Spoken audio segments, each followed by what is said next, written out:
السلام علیکم ورحمۃ اللہ تعالی وبرکاتہ۔ نحمدہ ونصلی ونسلم علی رسولہ الکریم، اما بعد فاعوذ باللہ من الشیطان الرجیم، بسم اللہ الرحمن الرحیم۔ قالوا تاللہ لقد آثرک اللہ علینا وإن كنا لخاطئین۔ صدق اللہ العظیم وبلغنا رسولہ النبی الکریم ونحن علی ذلک لمن الشاہدین والشاکرین والحمد للہ رب العالمین۔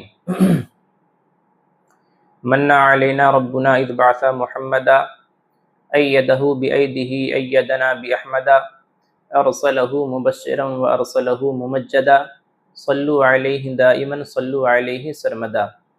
اللہم صلی علی سیدنا و مولانا محمد وانزلہ المقعد المقرب عندک یوم القیامہ۔ صلاۃ و سلاما دائما علیک یا رسول اللہ، صلاۃ و سلاما دائما علیک یا حبیب اللہ، صلی اللہ علیہ وعلی آلہ واصحابہ وسلم۔ محترم ناظرین، اللہ رب العزت کا ارشاد عالی شان ہے، قالوا تاللہ لقد آثرک اللہ علینا وإن كنا لخاطئین۔ یہ سورہ یوسف کی آیت کریمہ ہے۔ آج میں آپ کے سامنے اسی گفتگو کو لے کر کے حاضر ہوا ہوں جس ٹاپک پر دو ویڈیو بن چکے ہیں، اور اسی ٹاپک کا یہ تیسری ویڈیو ہے۔ گفتگو یہ چل رہی تھی کہ اگر ہم انسان ہیں اور انسان ہونے کی حیثیت سے اگر ہم خطا کر جاتے ہیں، غلطی کر جاتے ہیں، کسی کو ہم سے تکلیف پہنچ جاتی ہے، کسی پر ہم سے ظلم ہو جاتا ہے، کسی کو ہم پریشان کر دیتے ہیں، کوئی ہمارے ظلم کا شکار ہو جاتا ہے، تو ایسے موقع پر جہاں انسان ہونے کی حیثیت سے ہم سے خطا ہوئی ہے، وہیں پر ہمارے جد امجد حضرت آدم علیہ السلام کی زندگی سے یہ سبق ملتا ہے کہ خطا ہونے کے بعد فوراً معافی بھی مانگ لینی چاہیے۔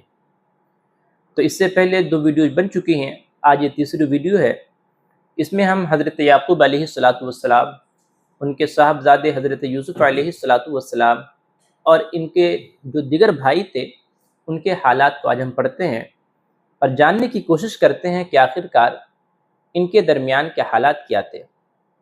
تو آپ کو یہ بات اچھی طریقے سے معلوم ہے کہ حضرت یعقوب علیہ السلام اپنے بیٹے حضرت یوسف علیہ السلام سے بہت زیادہ محبت کیا کرتے تھے۔ محبت اتنی تھی کہ آپ ان کو اپنی نظروں سے دور نہیں رکھنا چاہتے تھے، انہیں آپ ہمیشہ اپنے پاس رکھنا چاہتے تھے، دور نہیں کرتے تھے۔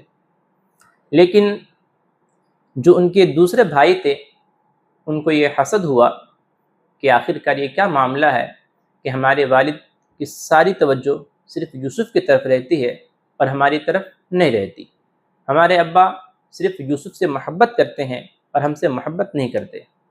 حالانکہ واقعی یہی ہے کہ حضرت یوسف سے بہت زیادہ محبت کرتے تھے، لیکن محبت کیوں کرتے تھے اسے جاننے کے لیے تفسیر کا مطالعہ کریں۔ تو جب ان کو معلوم چلا کہ ہمارے ابا کی محبت صرف ہمارے بھائی یوسف سے اور ہم سے نہیں ہے، تو ان لوگوں نے ایک مشورہ کیا کہ یوسف کو ختم کر دیا جائے۔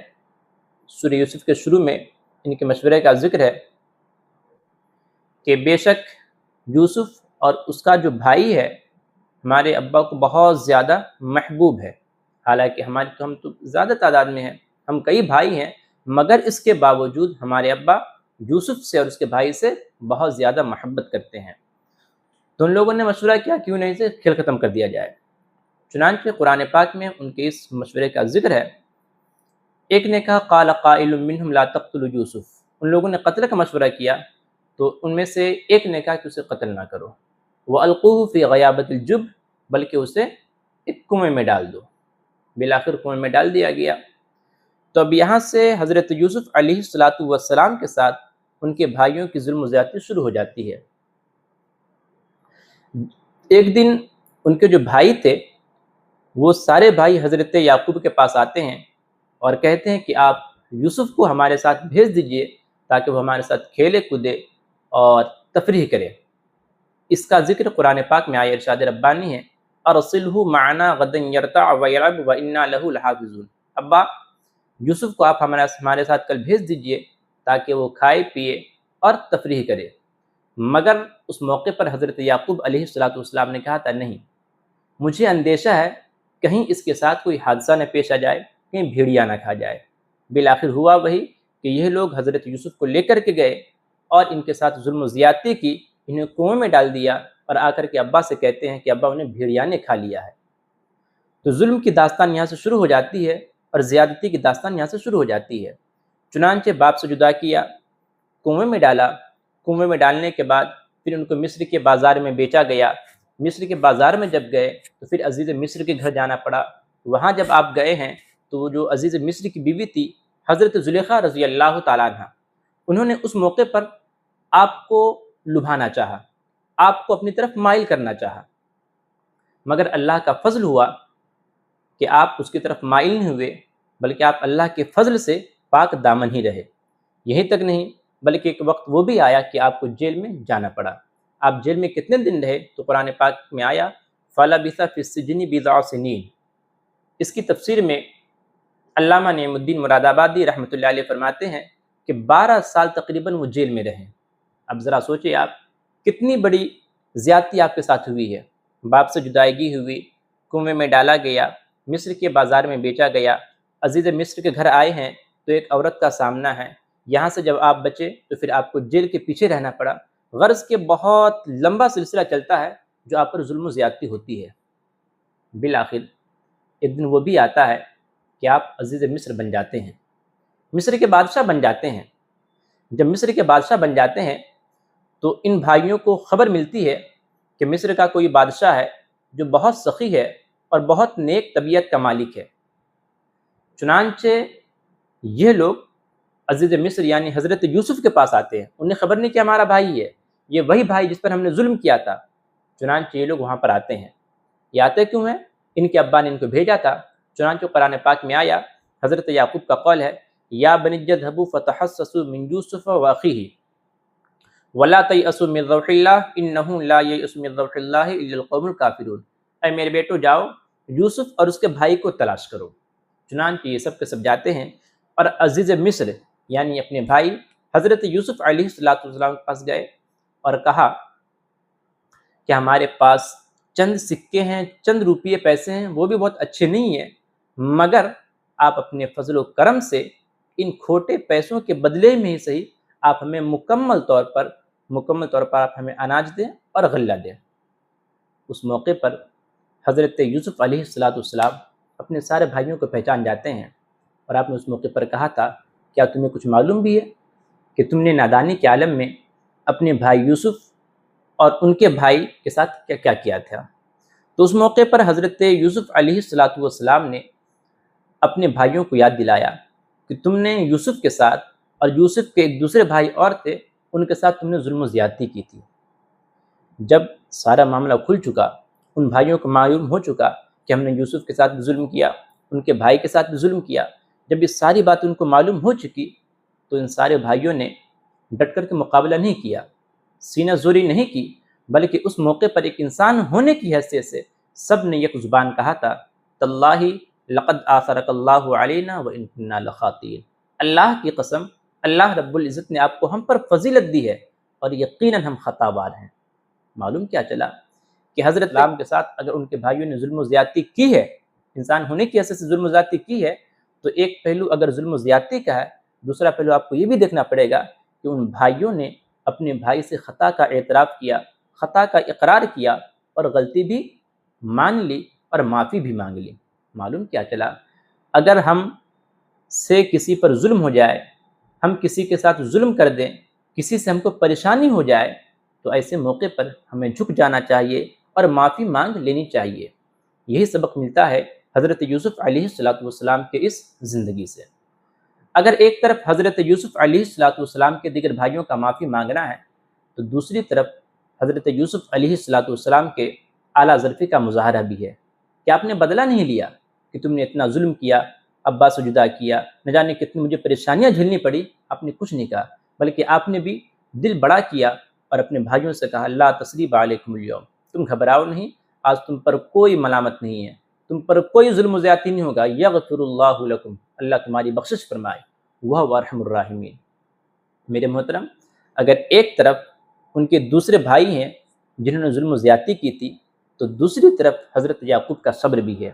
اگر دوسری طرف حضرت یعقوب کے بھائیوں کا معافی مانگنا بھی ہے، تو ایک طرف حضرت یوسف علیہ السلام کا معاف کر دینا بھی ہے۔ ہمیں بھی چاہیے کہ اگر ہم سے ہمارا بھائی خفا ہو جائے، اگر ہم سے ہمارے بھائی کے ساتھ ظلم و زیادتی ہو جائے، تو ہم معافی مانگ لیں، اور دوسرے بھائی کو بھی چاہیے کہ ایسے موقع پر وہ معاف کر دے۔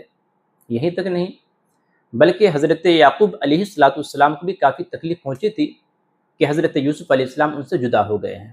بہت تکلیف تھے آپ، بہت تکلیف میں تھے۔ کتنی تکلیف میں تھے؟ آپ قرآن پاک پڑھیں گے تو معلوم چلے گا کہ آپ کی آنکھ کی روشنی جا چکی تھی۔ چنانچہ جب وہ سارے بھائی حضرت یوسف کے پاس آئے، اور یہاں پہ معلوم چل گیا کہ یوسف ان کے بھائی ہیں، جب یہ لوگ اناج لے کر کے واپس جانے لگے تو حضرت یوسف علیہ السلام نے اپنی قمیص دی تھی اور کہا تھا، اس قمیص کو لے جاؤ اور میرے ابا حضور کے چہرے پر ڈال دینا، آنکھ کی جو بینائی ہے، روشنی ہے، واپس آ جائے گی۔ چنانچہ ارشاد ربانی ہے، 13ویں پارے کی آیت کریمہ ہے، فلما ان جاء البصیر القاہ علی وجہہ فارتد بصیرا قال الم اقل لکم انی اعلم من اللہ ما لا تعلمون۔ خوشخبری سنانے والا آیا قمیص لے کر کے، اور انہوں نے حضرت یعقوب علیہ السلام کے چہرے پر اس قمیص کو ڈال دیا تو آپ کی آنکھ کی روشنی آ جاتی ہے۔ اس موقع پر آپ نے کہا تھا، میں تمہیں کہتا تھا نا کہ اللہ کے فضل و کرم سے مجھے وہ بات معلوم ہے جو تمہیں معلوم نہیں ہے۔ ابھی یہ بھائی آ ہی رہے تھے، قریب تھے، کہ اس موقع پر حضرت یعقوب نے کہا تھا، انی لا اجد ریح یوسف، یقیناً مجھے یوسف کی خوشبو آ رہی ہے۔ یعنی ابھی وہ بھائی یوسف کا کپڑا لے کر کے آ رہے تھے، باپ کو علم ہو گیا کہ یوسف کی خوشبو آ رہی ہے۔ میرے محترم، حضرت یعقوب کو معلوم تھا کہ ان بھائیوں نے یوسف کے ساتھ ظلم و زیادتی کی ہے۔ بالآخر جب سارے حالات کھل چکے، سارے بھائیوں کو معلوم چل چکا کہ یوسف پر ہم نے زیادتی کی ہے، تو حضرت یوسف کے سامنے اپنی غلطی کا اعتراف کیا، اور ساتھ ساتھ اپنے باپ حضرت یعقوب علیہ السلام کے سامنے بھی آ کر کے اپنی غلطی کا اعتراف کیا۔ چنانچہ جب انہوں نے اپنی باپ کے سامنے غلطی کا اعتراف کیا، ارشاد ربانی ہے، سب بھائیوں نے کہا تھا، یا ابانا استغفر لنا ذنوبنا انا کنا خاطئین، ابا حضور ہم سے خطا ہو گئی ہے، ہم سب لوگ خطاوار ہیں، آپ ہمارے لیے بخشش کی دعا کر دیجئے، آپ ہمارے لیے مغفرت کی دعا کر دیجئے۔